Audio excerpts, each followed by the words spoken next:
kulabikako bamujje Kawaala. Abdul Bayani Babu naye bamujje Kawaala bamwambye nga 25 guno omwezi gwennyini guno omwaka gwennyini tanaddamu kulabikako. Godfrey Kirumira Marvin yoyo mwana muto nyina ali wano, nyina bamuyita Mbabazi, bamuyita Nambazira Sauda, mwana wa myaka 17. Omwana oyo bamwambye wamu ne muganda affe Jamshid Kavuma bamwambye nga 5 guno omwezi gwennyini guno mwaka gwennyini tanaddamu kulabikako. Bamwambye wamu ne munne gwe bayita Awumuza Patrick naye bamujje Masanafu wamu ne Jamshid Kavuma nga 5 guno omwezi guno omwaka tanaddamu kulabikako. Muleme Steven ow'emyaka 22 naye bamwambye wamu ne Jamshid Kavuma tanaba kulabikako. Abono be batono betusomyeko basebo ne banyabo naye nga bawambiddwa bangi nnyo. Buli lunaku Human Rights Desk yaffe receiving a report ey'abantu be bawambye.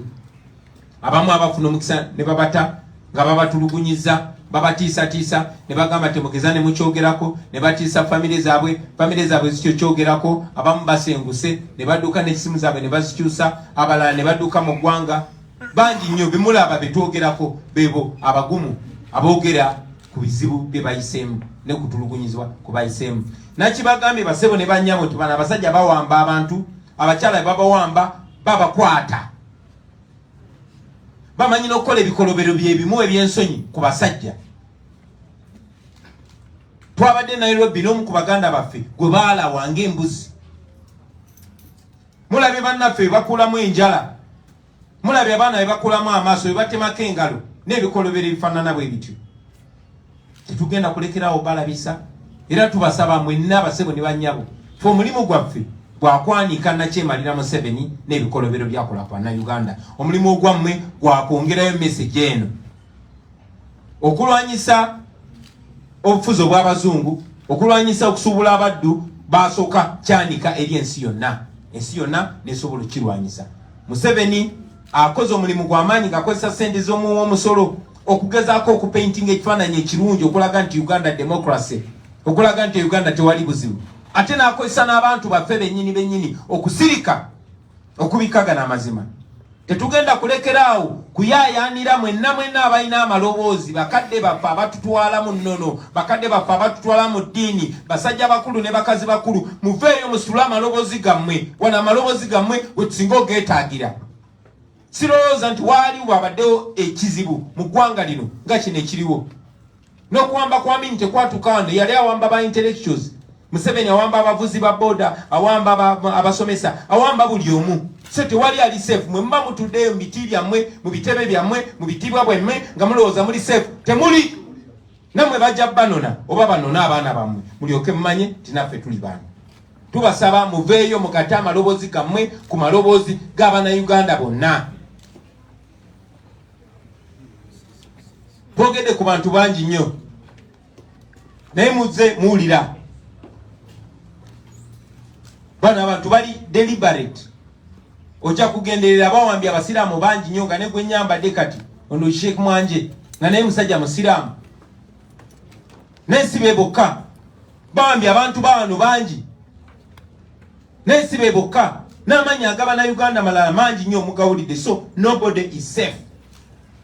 Gwe bw'oba olowooza nti bawamba bali tebannantuukako kansirike, bajja kutuukako naye banaakutuukirako, bonna bajja kuba bamazeyo nga tewali agenda kukubira nduulu sebo oba nnyabo. Njagala mu mbeera emu okwebaza munneebaza ey'enjawulo muganda waffe Honorable Francis Zaake. Francis Zaake yonna gy'oli nkwebaza, tukwebaza, Uganda ekwebaza. Weebale kozesa floor ya Parliament kwogera mazima.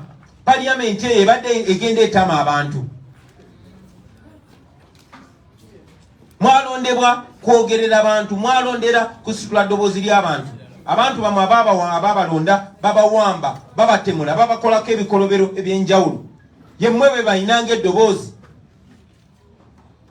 musobola okwogerera abantu bamwe. So tukwebaza honorable Zaake ne babaka bano aba parliament. Era na communicating zedda ne bakulembeze bannaffe si mu parliament yokka wabula ne mu local government ne walala yona. Omulama omukulu mwenna abakulembeze ba NUP gwe mulina okubeerako. Nkiddamu mwenna abakulembeze ba NUP omulama omukulu gwe mulina okubeerako gwe gw'obulamu bw'abantu bammwe. Bring back our people. Bring back our people. Bring back our people. Bring back our people. Tetugasibwa kubalaba nga muteesa ku sente meka zina kuweebwa abaloko. Sente meka ze mulina okuwa Museveni ne classified budget gye tutamanya kyekola. Sente meka ze mulina okweyongeza. Wakati mu kuteesa ebyo byonna twagala mukulembeze ky'abantu bammwe.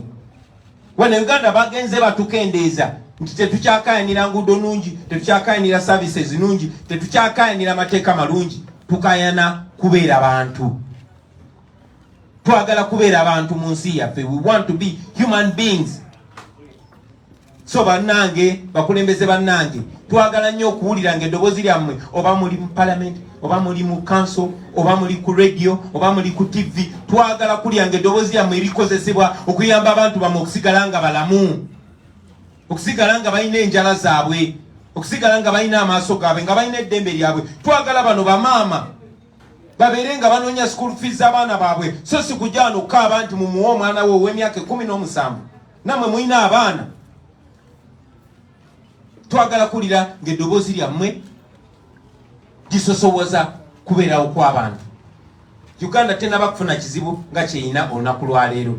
Era mmwe betuyina twagala nnyo okulya eddoboozi lyammwe nga likulembeza kubeerawo kw'abantu bammwe.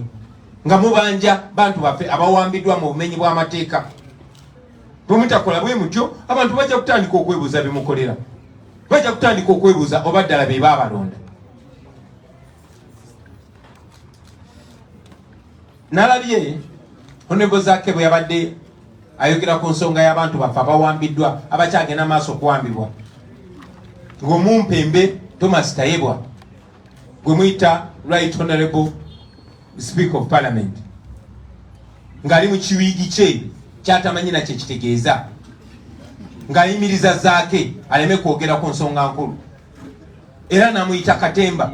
Kati balowooza nti wano balowooza Sheikh Yahya Jali ali mu Katemba. Balowooza bano bonna abawambiddwa bali mu Katemba. Bano bamaama mulowooza amaziga beekabya bwekabye. Mulowooza Ssegawa yeejjamu enjala. Kyewuunyisa naye ate tekirina twewuunyisa nnyo.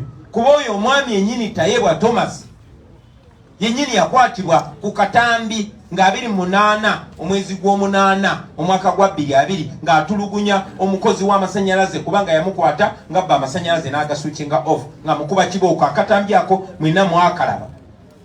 So tekyewuunyisa kuba nti abo abatemu abatulugunyirwa abantu kati bw'obanga omutulugunyi bw'abantu gwe baelevatinze ne bamuteeka mu kifo ky'obwa sipiika kikyosuubira. Njagala obbasaba abaganda abaffe mwenna abatukiikirira nti twagala kulaba nga muyimusa ddoboozi ly'abantu baffe. Temutubulira nonsense wa decorum, temutubulira nonsense wa kubeera mpisa. Tewali mpisa nvundu nga mpisa za kutulugunya abantu. Tewali mpisa nvundu nga mpisa za butemu. Kati gwe bw'oŋŋamba nti omuntu aganye okuwuliriza nonsense wa Tayebwa n'asigala nga ali ku mulamwa gw'abantu be, oyo abeera abayambi, abeera tuyambi, yabeera omukulembeze omutuufu, yabeera asula eddoboozi lyaffe ettuufu. Kye twagala okuwulira nammwe eri abakulembeze monna, si mu parliament yokka wabula ne mu kanso zonna zonna. Mwena abakulembeze mbakubira omulanga abakulembera ne be bakulembera, ekyo kye muba mukulembeza abassebo ne bannyabo. Muwe bannaffe obukulembeze. Munzikirize mbabuulire nti tetuze jasi kuba bukubi ndulu tukomaawo. Secretary General waffe akyogeddeko nti emisango mingi gye twagulawo mu makooti ga wano naye nga bwe mumanyi nti amakooti ga wano gonna gali mu nsawo ya Nakyemalira Museveni. Ensonga lwaki ne Ssaabalamuzi Owiny Dollo tayogera ku kuzalawa nfuga ya mateeka, tayogera ku kiwamba abantu. Twali naye juzi nga tujjukira Ben Kiwanuka. Ben Kiwanuka yawambibwa abasajja ba Amini mu drone ez'ebiseera ebyo n'atemulwa olunaku lwaleero muzira. naye abannanfuusa abo bajja ne bayimira ne boogera ku Ben Kiwanuka nga drone weziringa ekiwamba abantu kigenda maaso saawa zino nga bawamba abantu. Saabalamuzi n'amanya naye nga tasobola kyogerako, nga saabalamuzi ayimirira mu maaso g'abantu naye nga ababaka mu paliamenti babiri bammiddwa beyiro. Erina baweebwa amateeka kuba ddembe lyabwe okufuna beyiro. Ben Kiwanuka gwe tuwaana, gwe tujaguza olunaku lwaleero, yatemulwa kubanga yawa omuntu beyiro, kubanga etteeka bwe lyali lyogera gwe yawa beyiro teyalina munnayuganda, n'atemulwa olunaku lwaleero tumulaba ng'omuzira. Naye ababaka ba paliamenti bali mu kkomera, amakooti gaganya obbawa beyiro, ne Saabalamuzi alina eddembe, alina confidence ejja neeyogera ku bintu ebirala naye nga toyogedde ku nsonga nkulu bwekyo. Ensonga lwaki buli nnaku mbagamba tituli ku lwaffe, bwe tuli ku lwaffe twerwanako era temulekerawo. Njagala akaseera kano okwebaza baganda baffe abali mu diaspora, bakulembeze baffe abali mu diaspora. Mukoze omulimu gw'amaanyi, mugende mu maaso nga mukola omulimu ogwo. Tuze tubategeeza titwagulawo emisango ne fayiro mu bitongole ebyenjawulo, ne tusaba amawanga gano gonna ganaggwadda bateeke ennatti n'envumbo ku baana abatemu ba Museveni ne Museveni kennyini. Tukyagenda maaso okugoberera omusango gwe twateeka mu kkooti y'ensi yonna nga tuwaabira Museveni ne mutabani we ne batemu banne, naye ate twagenda maaso n'okusaba envumbo sanctions ziteekebwe ku baana abatemu abalala. Tuli basanyufu nti envumbo zaateekebwa ku bantu nga Abel Kandiwe yali akulira CMI n'abalala.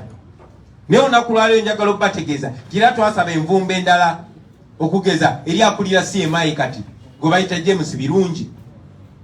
Envumbo ze twasaba ku basajja abalala abatemu ng'ono akulira crime intelligence gwe bayita Christopher Damulira, obeera erinnya lye yeetuuma tujja muyita eri. So njagala mumanye batemu mmwe nti tetusirise, njagala mumanye nti ensi ebamanyi, era njagala mumanye nti ebikolobero bye mukola ku bannayuganda olunaku lugenda